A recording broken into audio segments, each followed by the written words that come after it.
Yeah, g'day viewers. Welcome to the Right Way, Wrong Way Railway podcast. I've got with me a fairly special guest today, who's Paul Olsen from I suppose the best way to describe you is there's the brand Trainz. Everybody's going to recognise that, but what about the company? You think they'll recognise that? I'll stick with Trainz. I don't know how famous N3V Games is. I mean, probably people know Oren more than N3V, but that's long gone now. So Trainz, stick with Trainz, I'd say. Very good, and it's been around for a little while. It has. We started our very first edition I'd say we started building it before 2001, but the Trainz version 1, which was Trainz Virtual Railroading, came out in 2001. So, yeah. I actually think that's when I first encountered Trainz, because at that time I was doing a contract over in the US and I lived over there, and naturally you don't know anybody, so you want some games. Trainz and I think that might have been my first one. I remember that, and I got MSTS in 2001 as well. Oh, and a blast from the past. A rail driver. Oh my God, it's a rail driver. Haven't seen one of those for a while. It still works. Yeah. 24 years later. We're all about backwards compatibility. So. Yeah, that's a good thing about USB 1.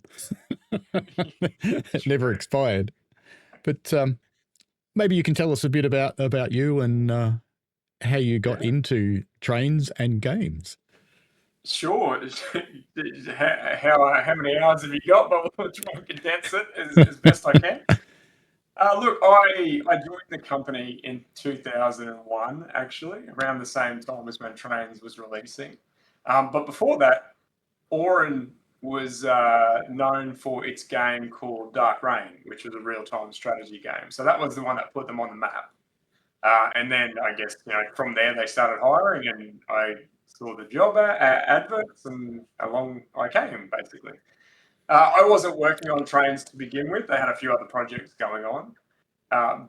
But I slowly made my way onto that team, purely because of the technology that was powering behind the jet engine, and we've been dabbling in a few other areas or products with that engine. But Trainz wasn't always on my radar, put it that way. But then when I entered that team for, it would have been around a few years after that. It was something that struck a chord with me, and I really enjoyed especially the content creation side of things, in terms of we've always built our game around the community, for the community, and how they can actually create their own content and kind of make it their own product. And I thought that was really cool how, I guess games back then weren't really all about community-driven content as they are now these days. Yeah, mods didn't exist. Exactly. It just was totally unheard of. So yeah, it's pretty unique. It really was. And it was really cool that you could get in, you could script things, and you could literally you didn't have to make Trainz if you didn't want to, but that was the thing that we had on top of the engine at the time. And as we evolved the engine, we evolved the game, and back and forth, until we got to the present day we are now, where we're very far along, put it that way. So look, it was early days. We were, I think, trying to find what Trainz was. It was marketed as a Trainz virtual railroading, which is model railroading, and I think early on it was probably the right choice based on the performance needed to drive these things back in the day. As we saw the hardware evolve, though, our kind of thought process on what the product was definitely changed. Like we knew we didn't have to stick to 4 baseboards, for an example. we could expand out and add more than a few houses and a few trees and whatever, and we could start making trees that look like trees instead of little crissy-crossy trees and whatnot. So look, it was very interesting time to be able to try to push the envelope, so to speak. But I guess around the same time as when we released the first product in 2001, we thought we were ahead of the game. else was working on this. And lo and behold, Microsoft brought that Trainz game out a few months before ours, and it wasn't the best strategy of ours to not know that, obviously. But we did okay. Microsoft did really well. We did okay. Yep. And it was good enough to keep us going. I might just actually stop my camera that's going to you because it's struggling a tad, I think. Oh, okay. I was just losing your voice a little bit there, so I'll just knock my camera off and you won't be able to see me, and I think we'll probably be safer. Oh, good. No, I don't think so. There we go. It finally went away. Okay. God, now I'm looking at myself. Yeah, you've only got yourself. That's all right. Myself in the mirror. No, look, we basically went from a product point of view, we went from 2001, there was a few patches, a few upgrades, and then 2004 came. And that one was a bit more performance heavy. We increased a fair bit of stuff. We added a lot of things. We tried a lot of things like animated passengers back in the day, but found that was extremely resource heavy, and so we moved away from that. Then we went into 2006, which is, I believe you might have a little copy there somewhere. You were showing me before with 1,000 CDs that was put on. Yeah. It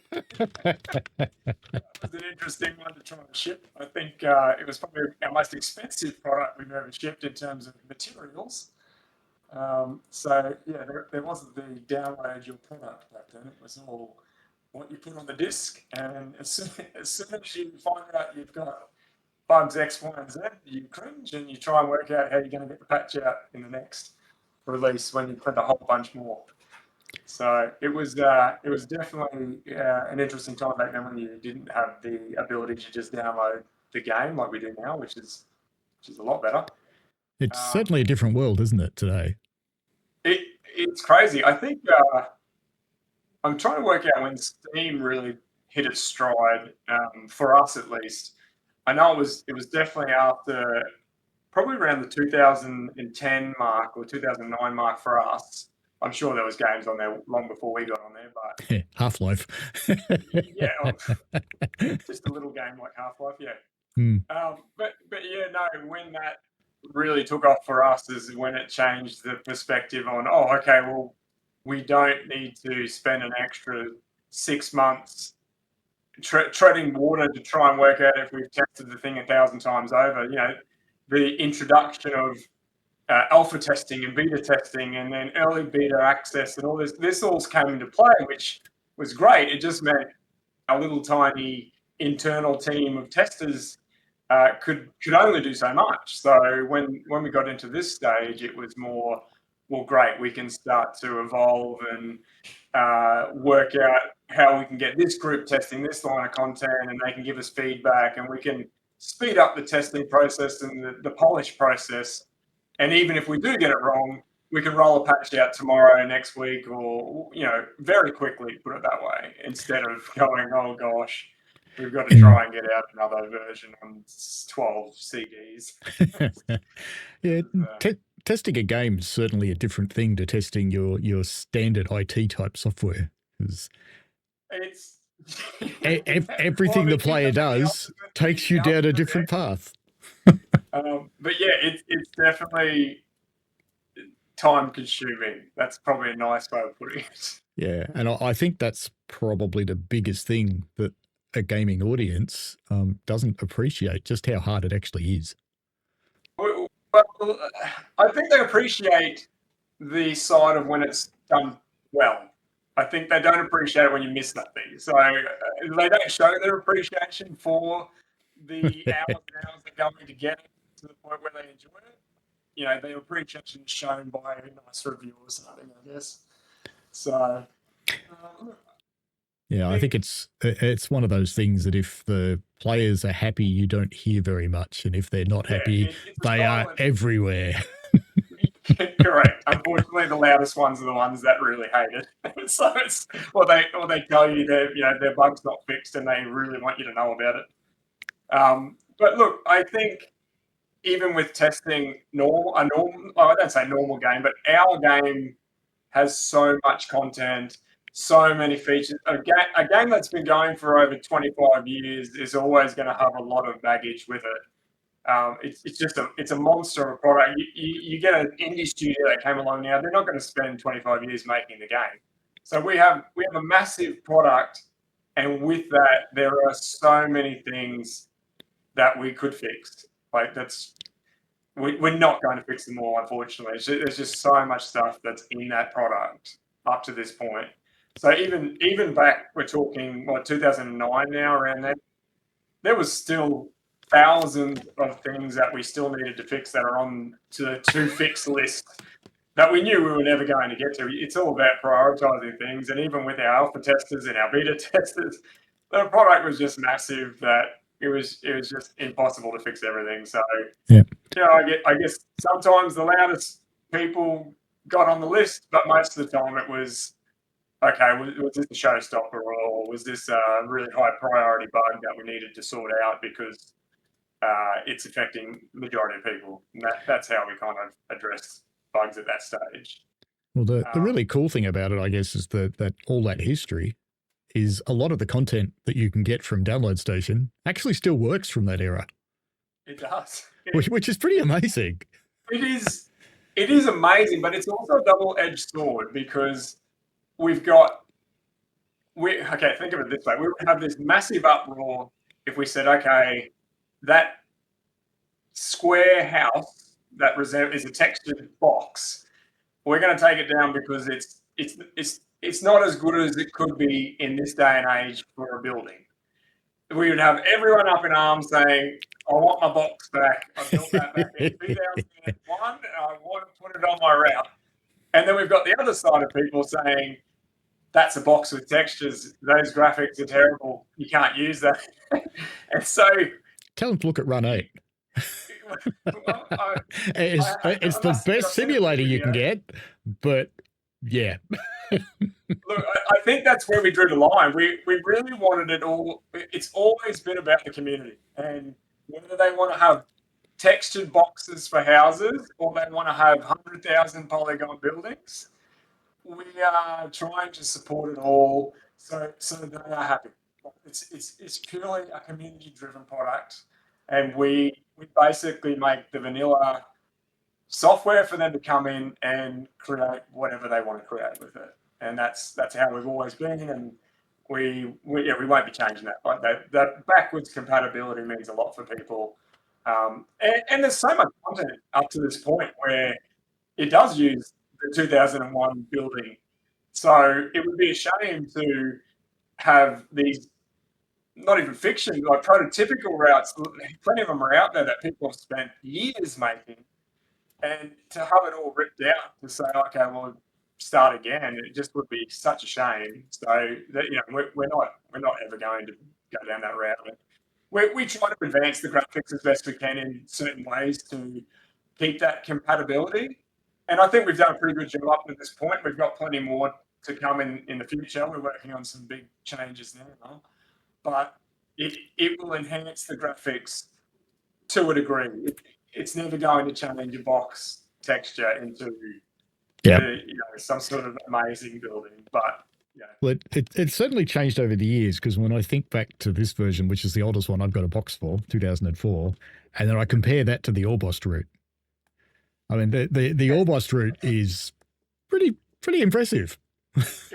It did turn out really well. Like, just the technology behind that turned out really well. Like, we went from, I think it was in 2000, and I'll skip a few years and we'll come back. But in 2017, I think, or 2018, we released Terrace 19.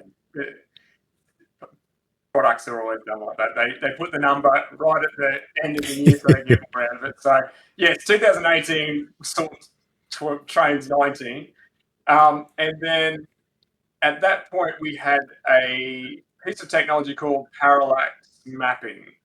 And for anyone who doesn't know what the terminology is, you've literally got a texture, an albedo texture, a diffuse texture, a color map, so to speak. So that's one thing. And then you've got a normal map, which tells you if the light hits here, it should reflect here. So there's a color map, a normal map, And then what came into play, they had existed for a long time. We introduced a height map. And now this is a grayscale texture that tells the computer to basically push and pull the pixels on the screen. So it looks like there's some height to it. So it's really a flat texture, but if it's dark, we push it, and as it gets lighter, we pull it towards the screen. And so it gives it that kind of like 3D look, basically. And it wasn't groundbreaking when we introduced it to Trainz.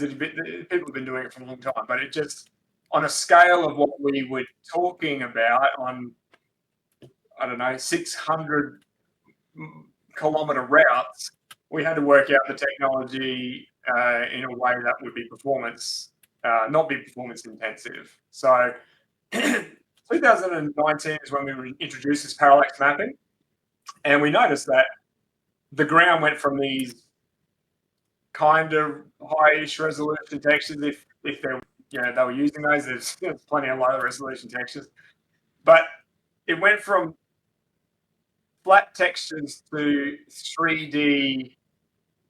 a 3D look.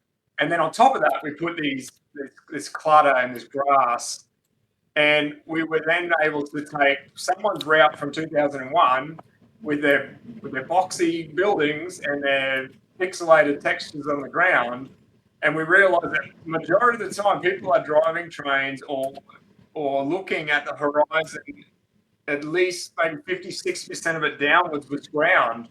And as soon as we introduced this kind of parallax mapping and this grass, it just enhanced the graphics tenfold without changing anything, right? It was adding these new features, but they didn't have to go back and repaint the whole lot or make massive changes to get such visual improvements. So Orbost was a really good example of this, and it turned out fantastic. I guess the other things are we upgraded a lot of the route as well with the track, started using resolution rails, and we ended up tweaking them a bit so we could have the high resolution really close to the camera, so that when you're in your first person view walking around, you can see these awesome rails right in front of you. And the same went for trains as well, with the locomotives and whatnot. We really spent a lot of time working out how we could increase the visuals without impacting any of the content creators too much. Yeah. Yeah.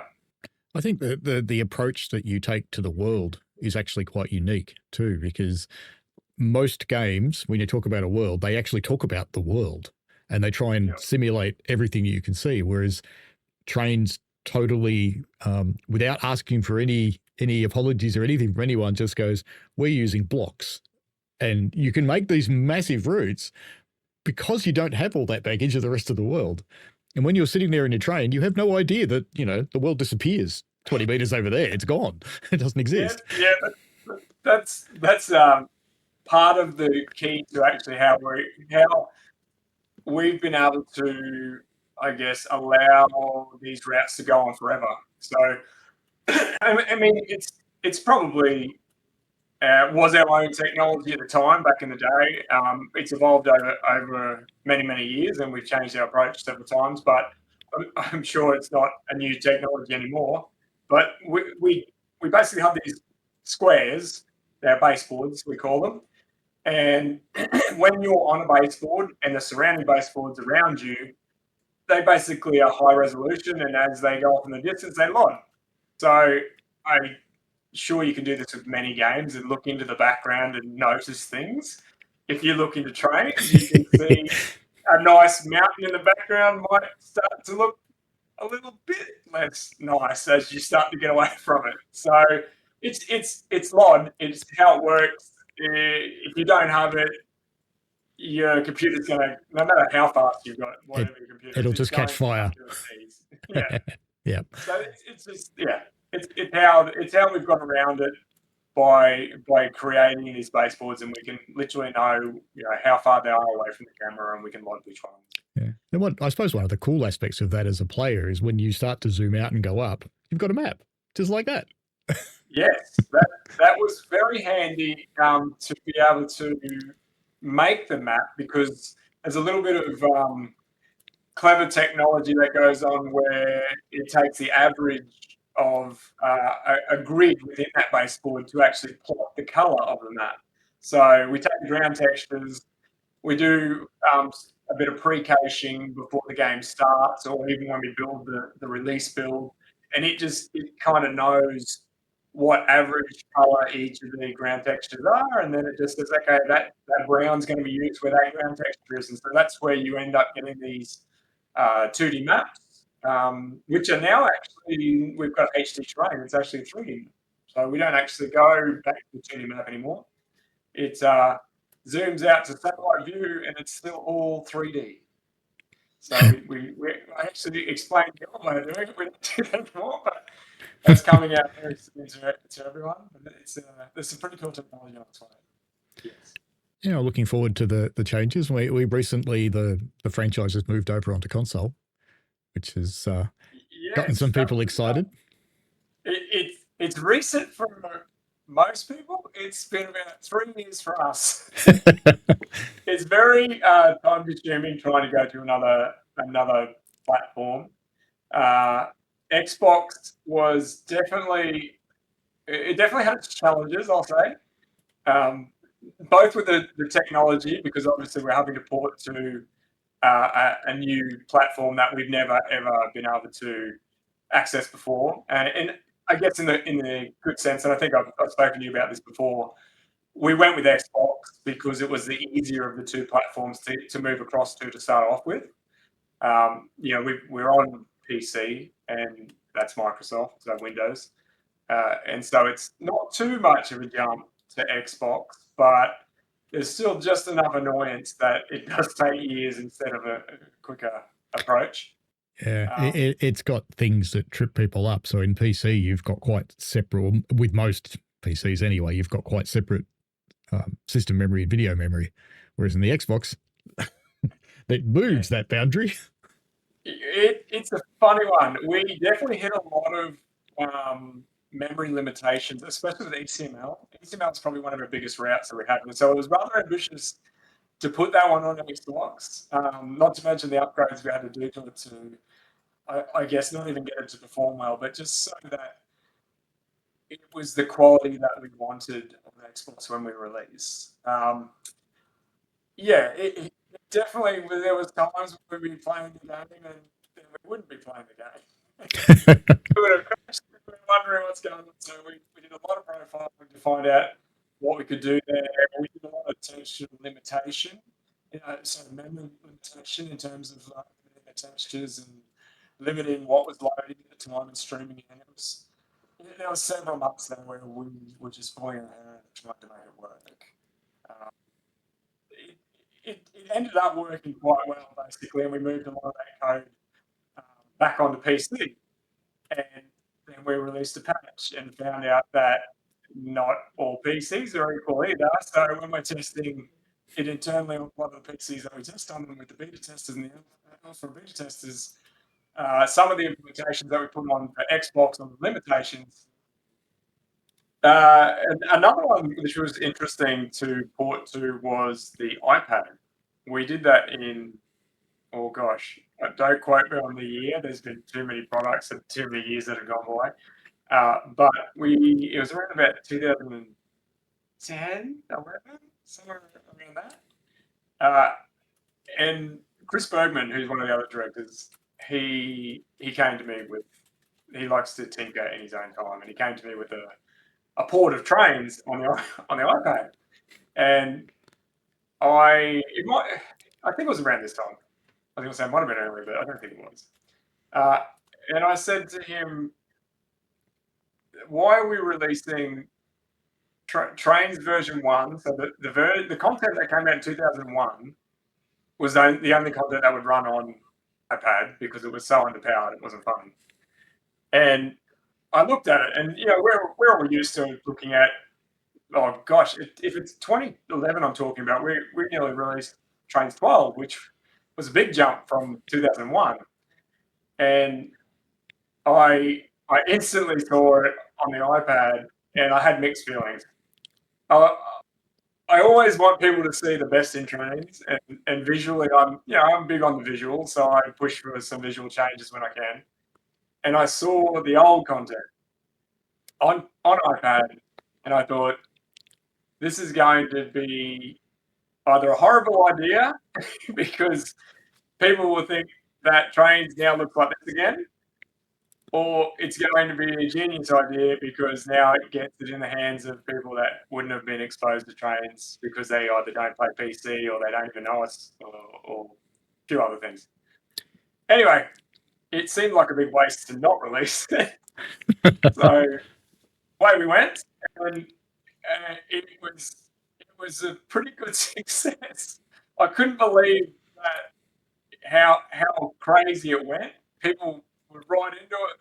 The reviews were fantastic. I think it was just because it was one of those things that we were first cab off the rank again for something that hadn't been done.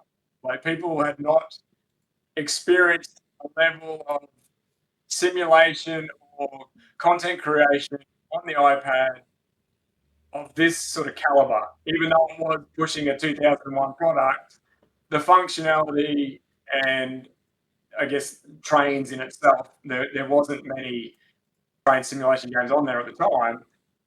It took it to the next level for anyone who wanted a Trainz game, and also for anybody who wanted to create. And so, yeah, it was quite a very well placed product at the time, and we instantly thought, this is amazing, let's go to phones. And that was one of the hardest products we've ever had to make. Trying to fit Trainz onto a phone and the smallest screen ever Yep. is probably a big challenge. And having played it on the phone, you'll sit there with the phone plugged in. Your phone's just about on fire playing this game, but you still want to play. Yes, we've had many people say my phone has nearly burnt to the ground because of these sorts of things. And to be honest, we have tried getting different phones, and yeah, some of them get hot, right? I get what they're saying, but to some of the examples they were giving, like my phone is lava, it's probably overkill. But yes, we understood what they were saying, and look, I don't think we ever got to a solution with that one. I think phones still run hot with our game. I think the hardware's obviously improved a little bit over time, but look, I think where we are on mobile now is quite amazing. If you haven't checked out Trainz Simulator 3, this isn't a plug, this is more for you, Paul. I suggest you have a look at it. It's definitely still holding up there with the graphics. We even took a look at it during the Xbox creation because we were wondering what we would be able to move over to a patch for TS3, and it's still holding up. I think the content we use, and also a lot of the time the Retina screens for iPad and the phones, it just really makes it look super crisp. So yeah, it's a good one to check out too. But yeah, the mobiles have certainly come a long way. I mean, the phone that I run today, I'm not going to give him a plug because I'm mad at him because my last one died. running Trainz. No. The phone that I run, it's more powerful than the mainframe that I operated at uni as a nighttime job. It's unbelievable, isn't it? Like, yeah, it is. Mind you, you look at this face, you know uni was a while away. Don't worry, I'm there too. I got the grey. I try to shave it all off, but it comes back all the time. The animals that are around then are these days, that's the fuel you're pumping into your car. Yeah, it's crazy, isn't it? Yep. I can't believe how powerful some of this stuff is. Like, I think we have the Xbox edition that came out in October, running on iPad 17. No, 17 is the phone, isn't it? The latest iPad. I can't remember what it actually is. But we've loaded it up. We've done no changes, and it's powered up, and you can play it. Cool as. To me, that's nuts. Like, I would have thought the memory would have a huge issue. I guess we did do a lot of profiling on Xbox to get there, but yeah, it's cool to see it running anyway. Put it that way. So it's not ready. It's not coming out anytime soon. You've probably got a few ears perked up. Then go, yeah, what? When's it coming? When's it coming? No, yeah. We've done that a few times actually, but in terms of moved on to some technology and then put a hold on it for a while. So we'll do the same for this for now. We've got too many things to work on and not enough resources to work on them. So we want to keep our priorities there. It's one of the challenges with running an organization that I mean it's for the community, but it has to support itself too. It's got to make enough money to pay the workers and pay the bills. Yeah. So there's always that balance between perfection and commercial reality. It's a shame it has to be like that. For obvious reasons, it has to be like that. Hopefully, people can understand what those obvious reasons are. Look, I think a lot of people do. There's certainly some that don't, but I think a lot of people do. Yeah, it's a shame though, because I very much would love to do some of the things that the community suggests. Like there's so many suggestions that come in all the time, and some of them are really clever. Some of them are really good ideas, but the problem is they don't go in the box where it will benefit the majority of people. And if it doesn't quite fit into that box, we have to think long and hard to whether we will actually pursue the idea, purely because I might want it and 1% of the community might want it, but that's not really going to pay the bills, unfortunately, or make 99% of the people happy. Yeah. So it's not, it's a trade-off, unfortunately. But that's just the way business works. Yeah, that's very true. And you've got quite different ways of accessing the game too, because you're now on console now, so you can get it there. But all the different devices that you're already on, and the different ways that you can buy it, because you can buy an outright license still. You can buy the various passes that get you access to some or all of the content, whenever you feel like it. So. I have to say I don't make good use of my gold pass, but I'm happy to be supporting an Australian organisation.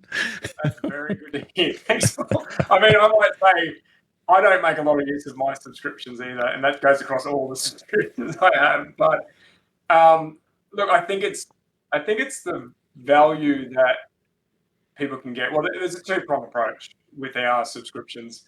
You get access to the features we're working on now. You get early access. You then get the access once they get released. And then we're not churning these products out for years to come, until years to come.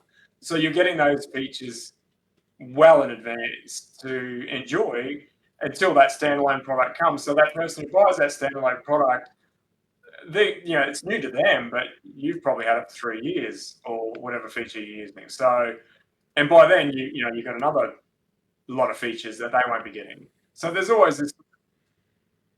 Yes, it helps our bottom line. There's no doubt about that. It definitely helps us to keep advancing these features and getting more things done. So it makes perfect sense for us to have the subscriptions, but it's also how much value can we give you in the subscription.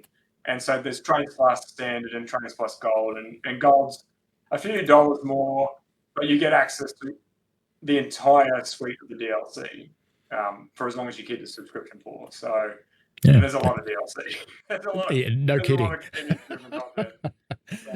I think it's actually one of the dilemmas as a player, because you look at it and you go, what do I want to download? It is true. It's so much content. And then also there's so much free content. There's so much on the DLS.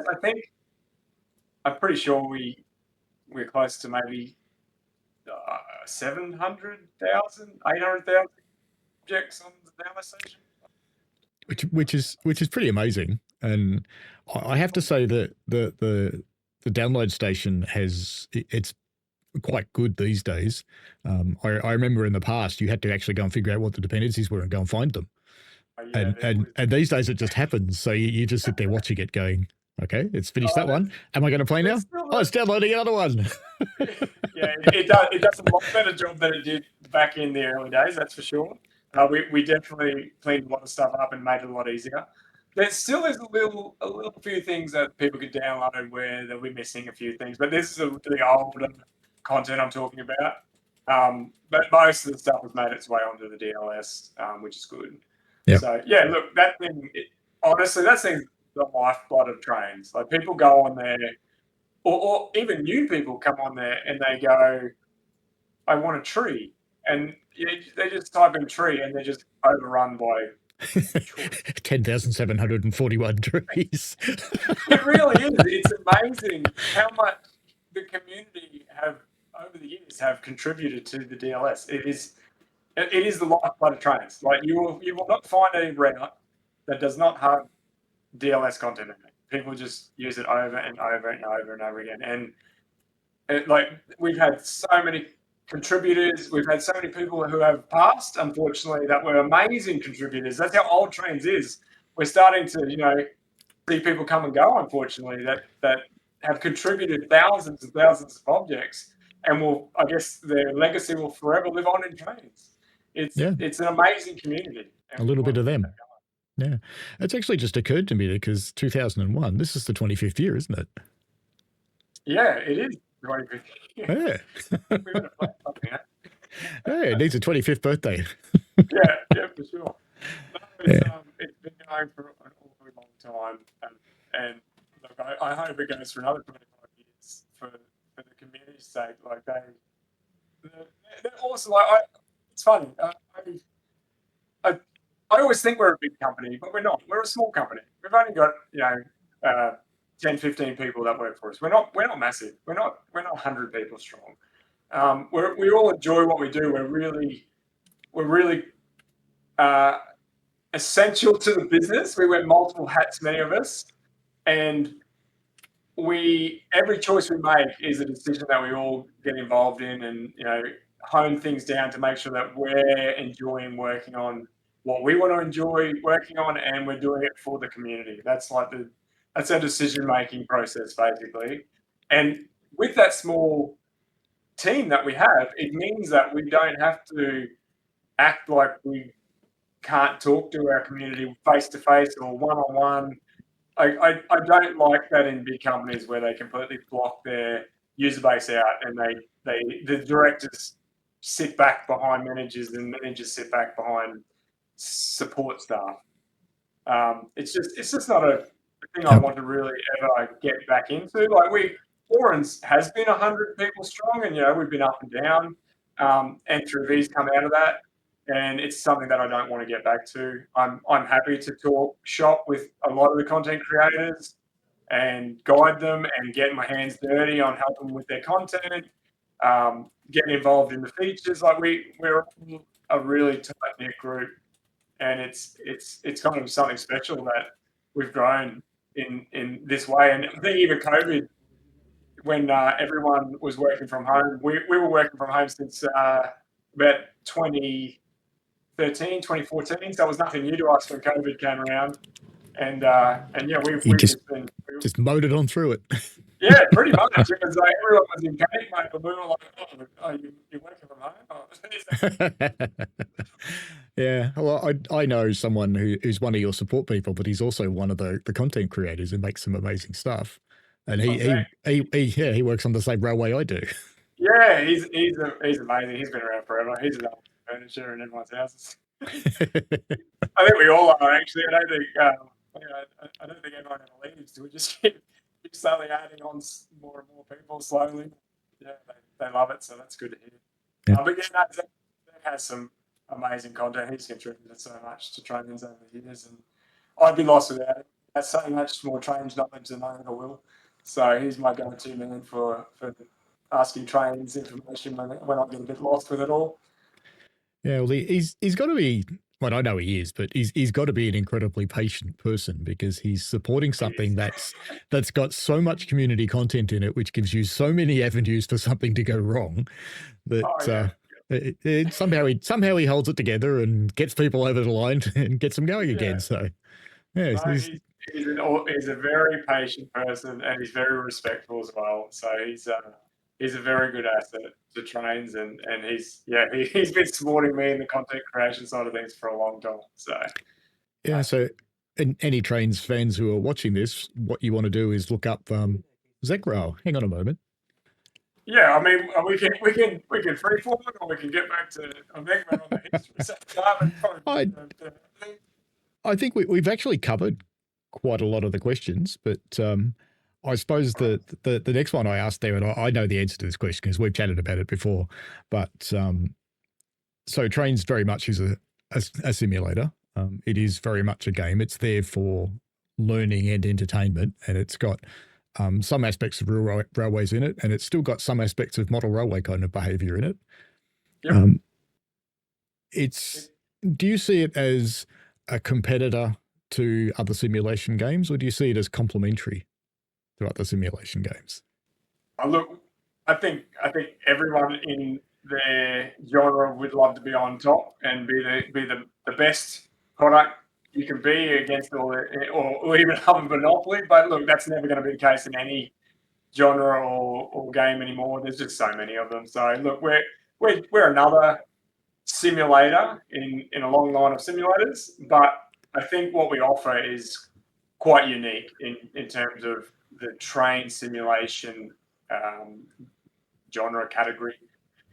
Look, we try to keep up in our driving simulation with the rest of the simulators out there. I think we do a pretty good job. Again, we've got a lot more features coming out in this next product that I think will help shape that even more.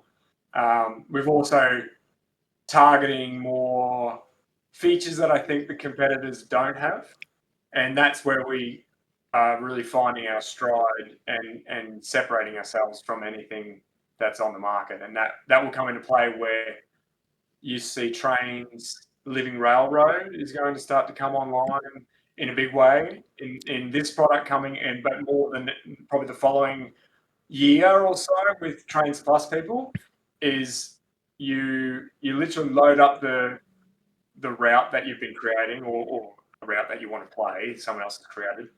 So I'll talk about the content creation side of it in a sec with the route building, but let's just pretend you've made a route with our world building tools. And right now you have to jump in, put your trains down. You've got a whole bunch of session rules that you can make your session with, and it's very customizable right now, but you need to know what you're doing. So there's probably a minority of people will create sessions in a complex way. You can put the train down, you can drive it. That's the easy one. But making a really good session requires a lot of knowledge on the session rules. So we've taken that out of play now with Trainz Living Railroad. We're literally allowing you to put your trains in, set your industries up, enable the dispatch manager, and depending on whether you want it to be passenger service, industry service, or a mixed service, it will just take over and it does everything. It knows what the trains are, what they can service, what products they get, what industries need, what industries consume and produce, and away you go. You can then hop in as the driver, and you can play as the dispatch manager yourself. You can play as the driver, select that train to do that job. You can watch, you can train spot, you basically just watch the session if you want to do, but it's a living railroad that you don't need to do any input if you don't want to, or you can run the whole thing. And that goes for any route that you want to load up. There's no concept of session creation when you decide to do Trainz Living Railroad and enable it. You just jump in and you play what is set up in the route. Yeah, I think that looking forward to that, that'll be quite good. I particularly like the idea of the dispatch manager, because if I think to Run 8, I played Run 8 for quite a lot of years, and my favourite was always dispatching. Partly because if a player was really giving you the shits on the multiplayer, in the siding you go. Bye-bye. Yeah, well, I'm putting you in there for 4 hours. Yeah, for sure. Lock you in. Yeah, I've got 79 trains to come past you going the other way. I'm not playing multiplayer with you. I am the guy that in Trainz multiplayer is the one that puts Thomas down on some express route somewhere. Oh, you're that guy. Definitely. Yeah, running the wrong way. Everyone's been fucked up. I can see that. No, look, I think it'll be very interesting to see people move to Trainz Living Railroad. Like we're only using it internally, so we're super excited about it. But you don't really know if something takes off until the community get their hands on it. Like there's a few phases we've got to go through to roll this out, and there's already been a couple of phases put out there for Trainz Living Railroad, and the feedback's quite good. But whenever you piecemeal a system of this size and you tell them the overall system, but you only deliver phase one, then phase two, there's generally going to be a different opinion of what is happening until the whole thing gets released. And so, we've had some good feedback, but I think once the system is complete and it's out there, that's when we'll truly know, whether we've done the right thing or not. Well, it sounds promising because if you get a well-crafted scenario, Trainz feels like a proper operating railway. Yes. But for the average player who drops a train on a route and there's nothing else there and gets DCC controls, they go, you feel a little bit lonely. Yes. Yeah, that's true. You don't have any traffic. You've got model railroad controls because it's probably the easiest for a new user to get involved in. And you've got, and we up until now, the next product's changing, but up until now, the level of entry was, here's your train, away you go. And if you don't know what a reverser is, or the throttle, or a bunch of other things, you get completely lost if you're not in DCC mode. Yeah, well, the DCC mode actually does make the Trainz product stand out amongst the others because I like a train where I can yank on the levers and they do what I want. They drive the train because I actually know how to drive a train because I can, a real one. Yeah. But that's a big step for a lot of people. And just being able to twiddle a knob and get a train to go forwards and backwards, that's such a huge entry for the game because, I mean, across my YouTube channel, I play lots of simulators and I help a lot of people with their simulators. And I think the biggest question I get is, how do I make it move? And that's a huge thing for people.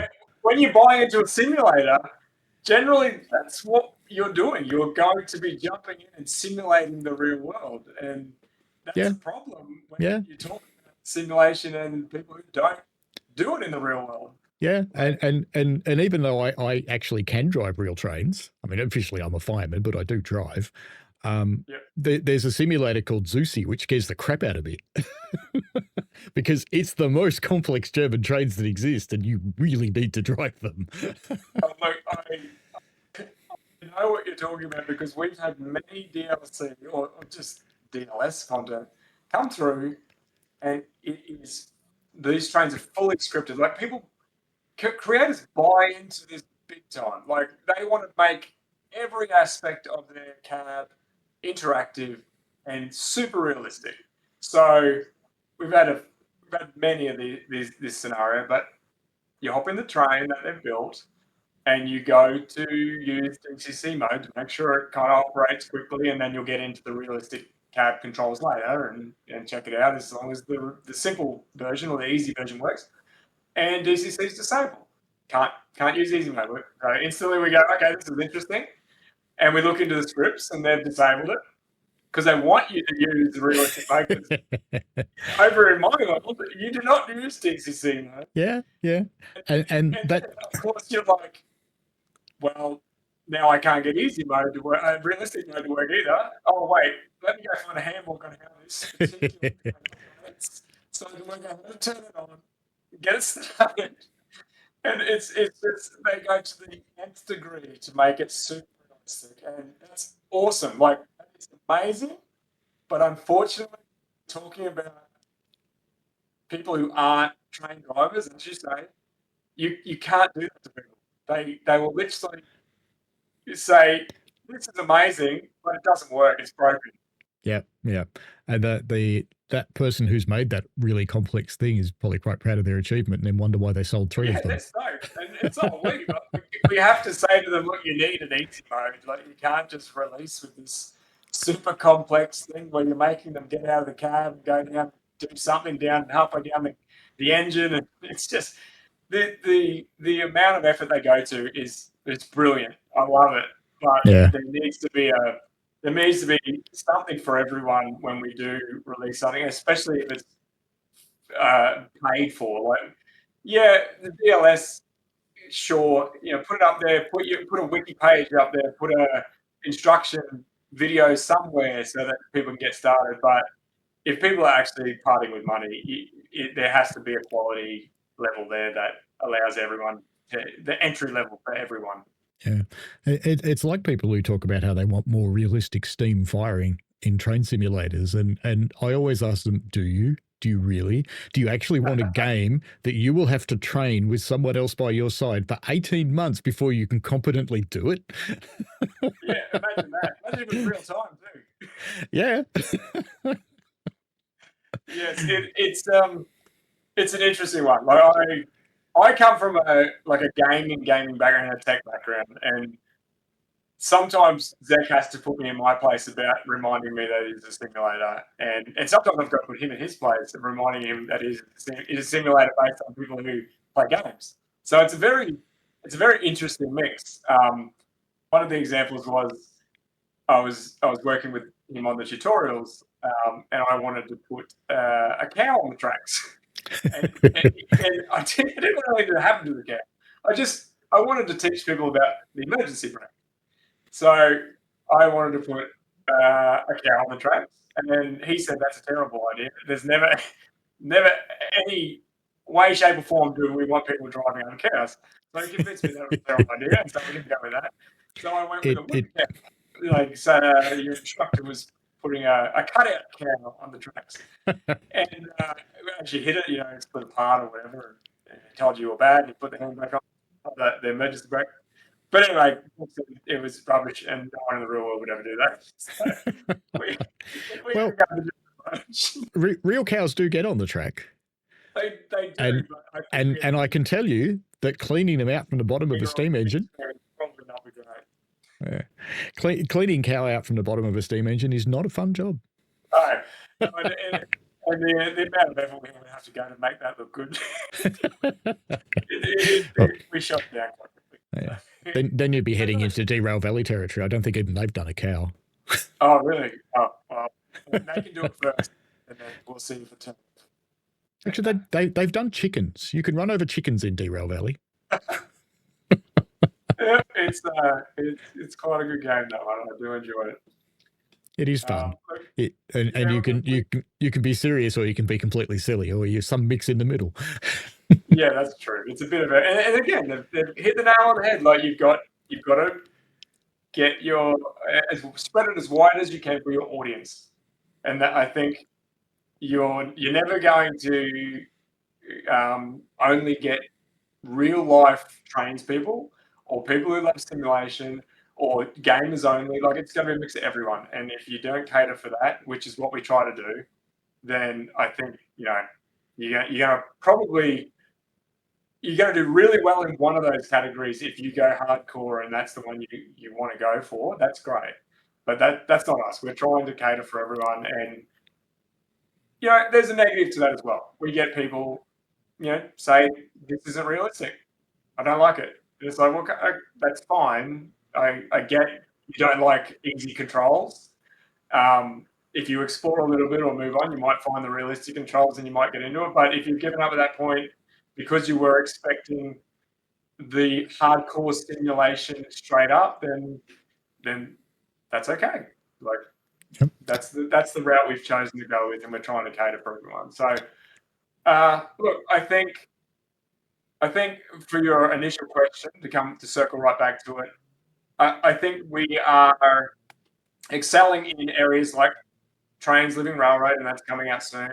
We've got Multiplayer Surveyor, which is very unique to our product, which will complement Trainz Living Railroad in the fact that you can get in, build your routes, drive your routes with, many people in the one route. You can do that now. This technology exists. It's part of Trainz Plus. So there's that as well, which we bring for a uniqueness to our product. And then one of the biggest things that I think we will always try and push the envelope on is content creation and route building.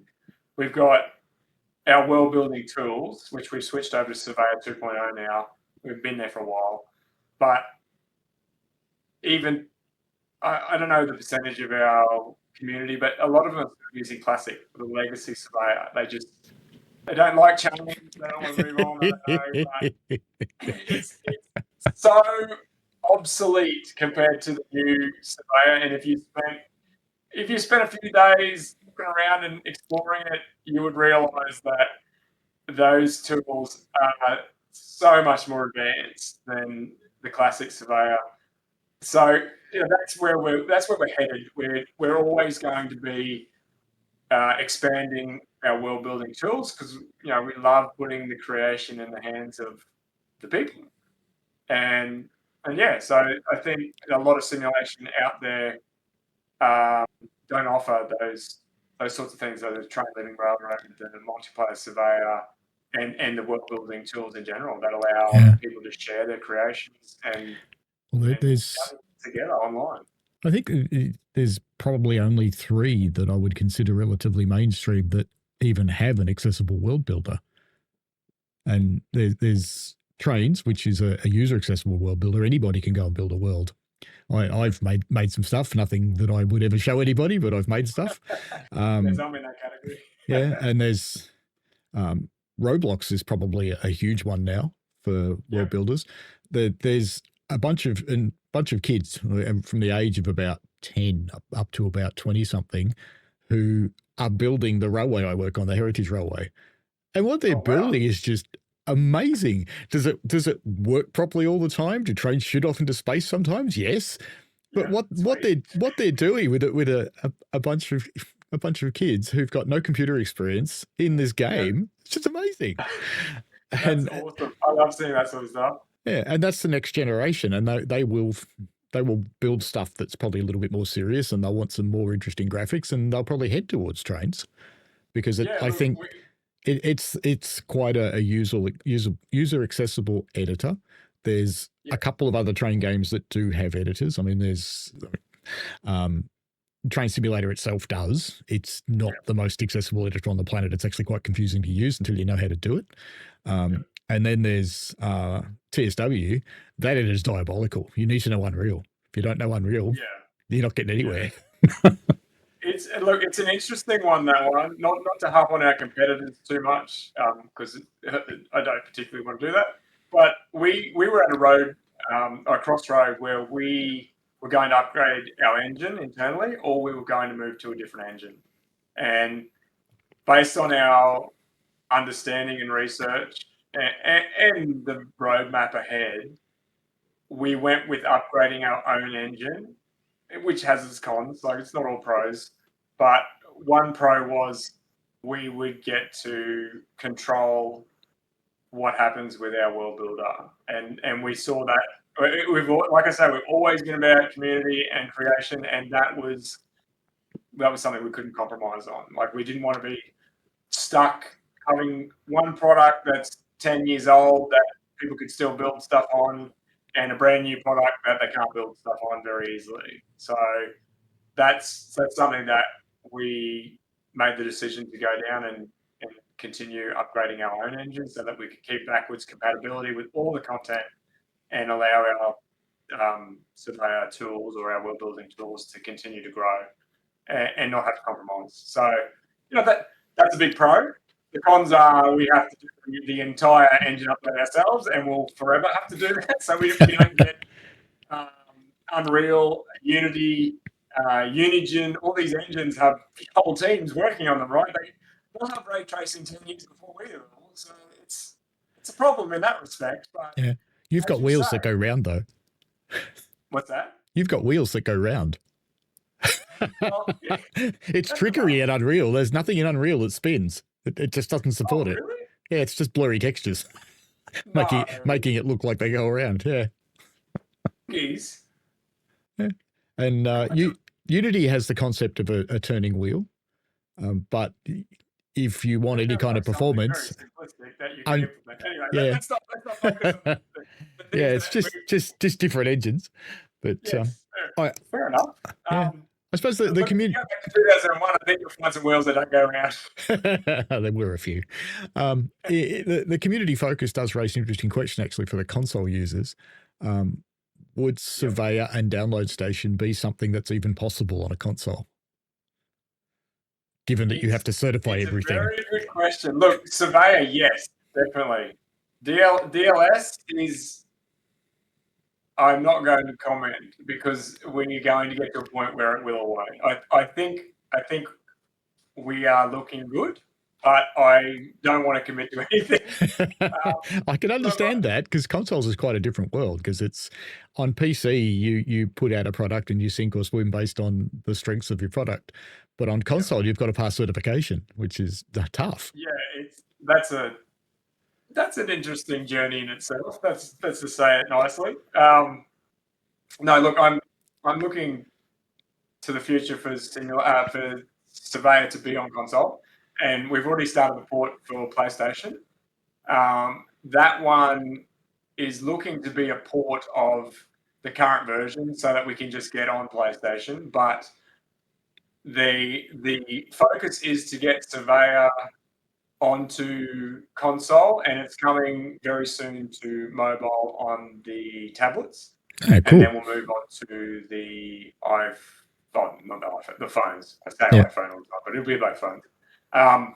We do have Surveyor on the phones, obviously, and the tablets in the older version, but for Trainz Simulator 3, that is the new engine, and we have to work out how we get Surveyor 2.0 onto mobile and console. And so mobile's, well, the tablet at least is pretty close to being finished. Then we're moving on to sorting out the UI for mobile, for phones, because that's smaller screens. We've got to work out the most efficient way to work in Surveyor, even on a phone. With your finger. It's not fun right now, so it won't be the current version. And then for Xbox, it's the same old story. Xbox and PlayStation and console. Yeah, at least Xbox, you can have a keyboard and a mouse. So yeah, but not everyone has one. Yeah, so it's not and on PlayStation, you can have a keyboard, but you can't have a mouse. That's just. It's weird, isn't it? I'm going to focus on controller, since I know 100% of people have a controller. So we'll start there. But no, look, we've got some ideas. We've been commenting on some stuff. It's very interesting to try and prioritize what people should be using with the limited amount of buttons you have on a controller, because Surveyor has so much stuff you could be doing with those buttons. So yeah, look, it's going to be a process. Yeah, but and you can be involved, Paul. We'll get you involved. Yeah. The controller is always a difficult thing in the console world, I suppose, because they do actually have quite a few buttons, but when you start to allocate things to the buttons, it gets pretty interesting. And as a player, when you move from game to game to game, they're all different. You just kind of wish, can't you just be the same? But of course you can't, because it's someone else's IP. Yeah, we definitely ran into that with obviously our competitor was long ago on console, but we ran into that when people started playing our game, and I think even yourself said, "Oh, these controls are a bit weird." Yeah. No, for us they're not weird because that's what we've been using for ages. But I think. And then I sat down and tried to come up with a better one, and went, "No, bugger it, we'll just stick with this." Yeah, that's where we got to. It does get really hard, really fast. It does. Yeah, it's a challenge. It really is. And what's going to be more of a challenge is Surveyor. Like world building is going to be an absolute challenge, to say the least. Yeah. So you hold it this way, press this button to shift this, press this, move this stick, and then stand on your head and it'll work. Oh God, I hope it's not that many steps just to paint texture, but we'll see. No, I think it'll come down to streamlining the process, having some kind of.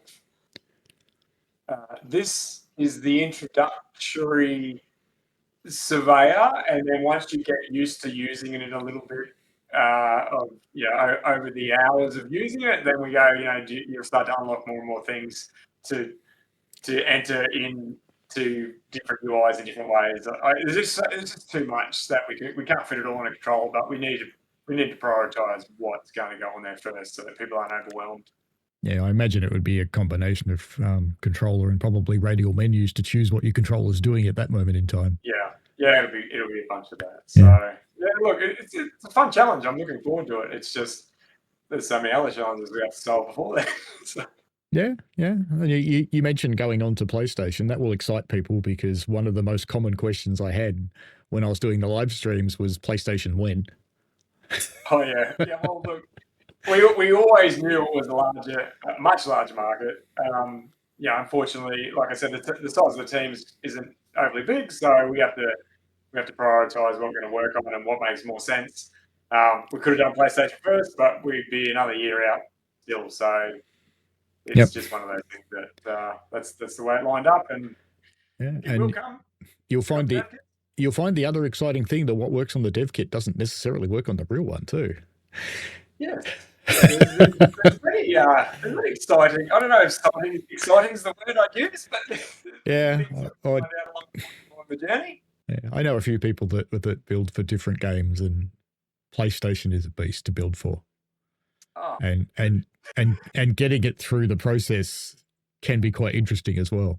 And you see some games where they'll release on PC and Xbox almost at the same time, and then it might be months before they come out on PlayStation. It's because they've been struggling to get through certification, and they probably didn't plan to be months apart. It just worked out that way. And they sit there and they go, do we hold the others and not make any money and risk the possibility of going under, or do we get them out and make money and keep going on the other one with the income?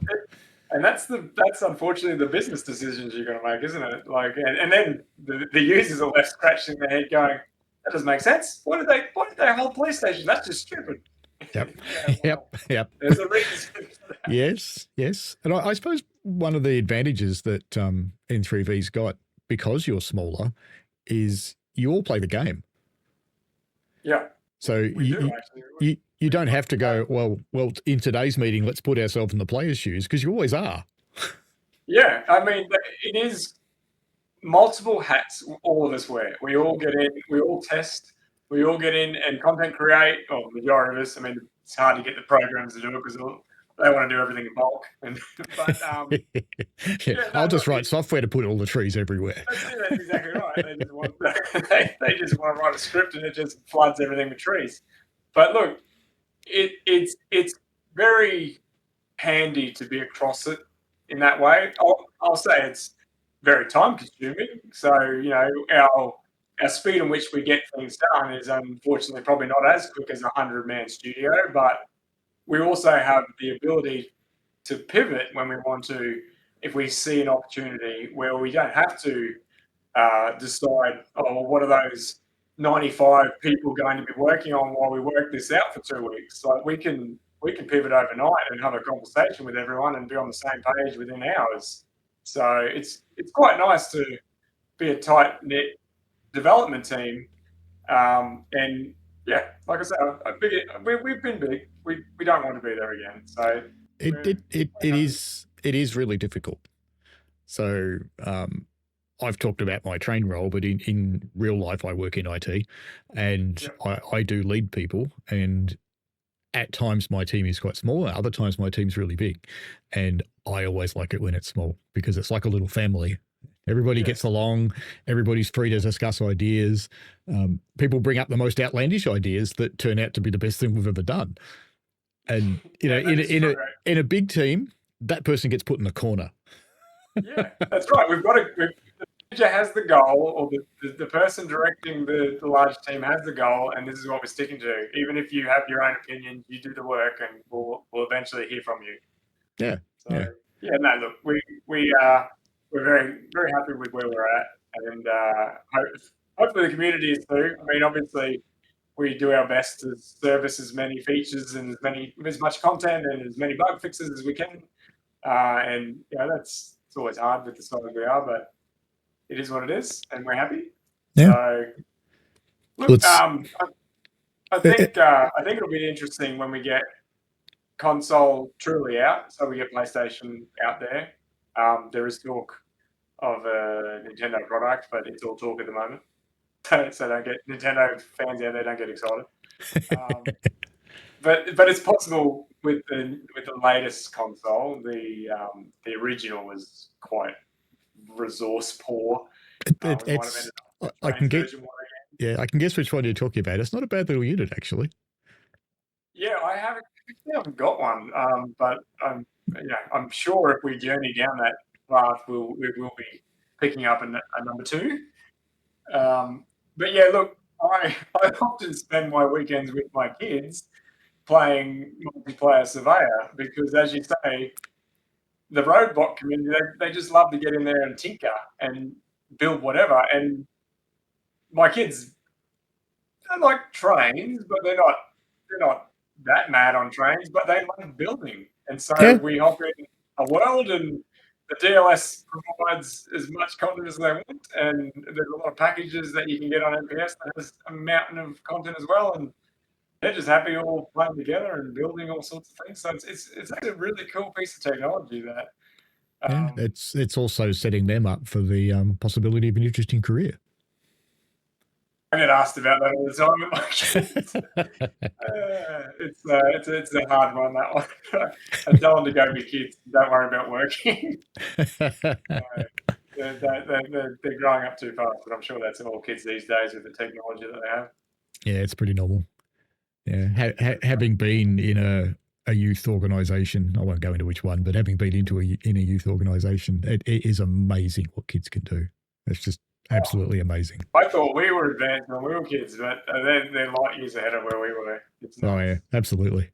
It's crazy. And I always say to my oldest boy, I'll eventually allow you to jump in and do a little bit of work or whatever, but I think he can't understand the concepts, or he can't understand certain things of Trainz. But I tell you what, they pick it up so fast, even without any tutorials and whatnot. They just figure it out. So hopefully that's the tools that we've made that are that good.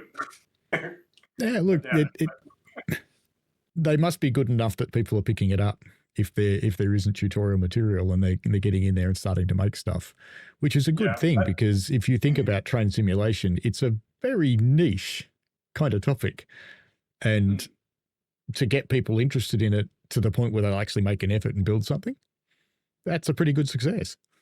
I think it's an interesting one with the world buildings topic.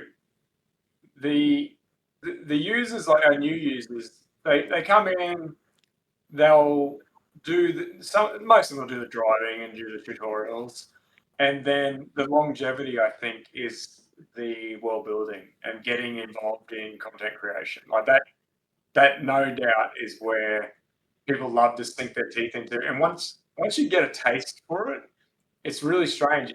You're hooked.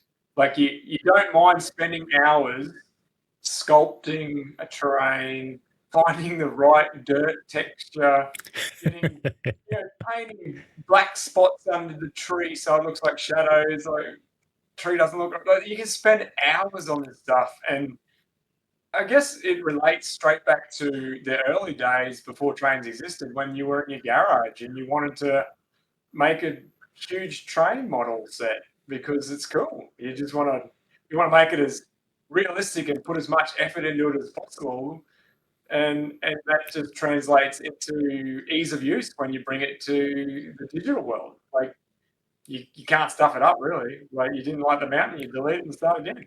Yep. It's very cool. I used to build quite large model train layouts, but every time I do that, the other half wants to move house. So I'm not doing it again.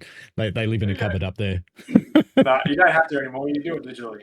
Like, yeah. I think what will be cool, and it's still early days yet, but like for your VR headsets, we've been forever tinkering in that area, but we haven't really put our best foot forward to just focus solely on it. But world building in VR is cool. It's so good. it's you can be a god and look, or you can get down to the street level and build as well. It's just an insane experience. For anyone who hasn't played VR, they probably don't have a clue what I'm talking about. But I would like to eventually bring that product out for people to enjoy, because even when we added physics and started throwing trees at each other, was quite fun. it's very cool. It's a very good experience. We had to park that, unfortunately, because so many other things we have to do. But eventually, we'll bring it back online and start continuing on with that development. But yeah, one day we'll get World Builder back on VR.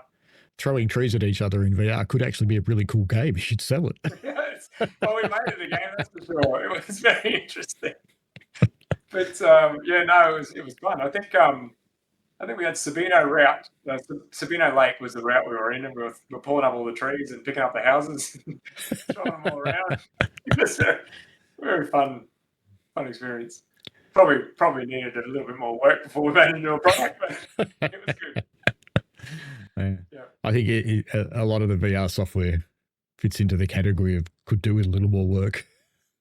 Yeah, that's true. It is. It is a bit like that. But no, look, it's also expensive, so you might get a few people pick it up these days, but until it becomes more mainstream, I think it's not for something we want to pursue. We'll keep dabbling in it. It's another very limited environment too. So if you think console's limited, the VR helmet's even more limited usually. Yeah, that's true. Well, I mean, we have talked about that, and not to go too far down the VR rabbit hole, but AR is probably more accessible. So having it on, say, a coffee table with the Vision Pro, masking it to your table or something like that, where you can treat it as a big screen. You can zoom in on the table and zoom out on the table, and it just has like a volume bounds of a cylinder or something that you can play in, and then you can see that you can see a real physical world, so you don't feel like you're completely out of the real world. I think that is probably more of the approach that we'll go with eventually, but our original development was purely in a VR environment, but we are moving away from that thought, I think. I think you get the best of both worlds with AR. Yeah. I think what's kind of funny is I've got a VR helmet, and then the only VR game that I ever really got into was this little thing that aliens come, and they're little green puffballs and the little red puffballs. And if you catch a red puffball and throw it at a green puffball, they explode, and vice versa. So you just have to catch them and get rid of them that way. That's really the only VR game I've ever gotten into. Sounds like the VR headset was a well worth purchase. Yeah, certainly. Don't worry, mine hangs on the wall. It doesn't get used too much anymore either. It's one of those things that it was in the moment, and we played around with it, and now we'll wait for the next versions to come out where there might be glasses or something. Yeah, mine sitting over there next to my monitor, and every now and again it wakes up and goes, "I'm running out of battery," and I plug it in, and that's about all that happens. Oh, good. Yep. That sounds like a good use of energy. Yeah, that's life, I think. Yeah, that's true. I think we've actually been through all the questions. Really, we've covered pretty much everything. Right. That was good. I didn't know whether we'd covered any of it, to be honest. No, I think we've covered all of it. Yeah, so it's look, there's plenty more we could talk about. So if you're happy to have me back, we can have a chat another time. Yeah, I think we can definitely do that for another episode. But I am conscious that you've got your family there, and you probably want to get to them. Probably watch some TV. That's good. Entertained by the 12-week-old dog that we now have, which is an interesting evening and overnight session every night. Being woken up by a little puppy. So yes, sleep's not an option at the moment. No, it's there's always things like that going on in your house at some point. Keeps it exciting, and it reminds us that we don't have to work all the time. But no, look, it's not work when you enjoy what you do. So it's Well, that's actually a very important aspect of working at home is knowing when to stop. And it's hard. It is. There's no real set hours, but I think the the other good part is it's not 9 to 5. You know, you can do things, and that's kind of how we work in our studio. Actually, we're very milestone based, and you know, we give our employees a lot of the freedom to do what they need to do and hit those milestones. So it's a very good way to work, and I wish a lot more companies would transition over to that. Yeah, I wish they would. Sadly, they're going back to the 60s, I think, and heading back into the offices. I heard the offices are going back in a big way in the micromanagement. So for anyone who's in that situation, I'm unlucky, and hopefully they change over. Yeah, I'm headed back in 3 days a week those days. So I think just the senior managers just got lonely because they were the only ones there. He wants some face-to-face interaction, I think. Time to get a puppy and kids. There's an idea. We'll just fill up the building with puppies and everybody else stays home. Perfect. Yeah, that probably works. Yeah. No, probably don't put kids in the building. They might ask questions about that. That might be a bit weird. Yep. Well, I'll just turn my camera back on so you can see me when we sign this off. But thanks very much for your time tonight. It's been a really interesting conversation, and hopefully it's good. And I think hopefully the podcast followers will enjoy it, and we'll see what kind of comments pop up. Yeah, no worries. I'm happy to answer anything and do a follow-up sometimes. So just ping me whenever you want. Yeah, and hopefully it'll interest a few people to go and find out what this Trainz thing is. That would be very good. We're on PC, mobile, and console now. So yeah, I do genuinely think it actually is the most accessible of the simulators. And if someone's thinking, you know, you've got the slightest interest in Trainz, and that's Trainz with an S, move into Trainz with a Z, because it is an easy start. And like you said, it can get a whole lot more complex if you want it to. It certainly can. There is an easy start there for people, as you say. So, and we've got a lot of features, a lot of content in there for them to enjoy too. So, indeed, excellent. No, it's been great talking with you. And yeah, you too, Paul. Thanks for the time. We'll see you next time. Enjoy. Bye. See ya.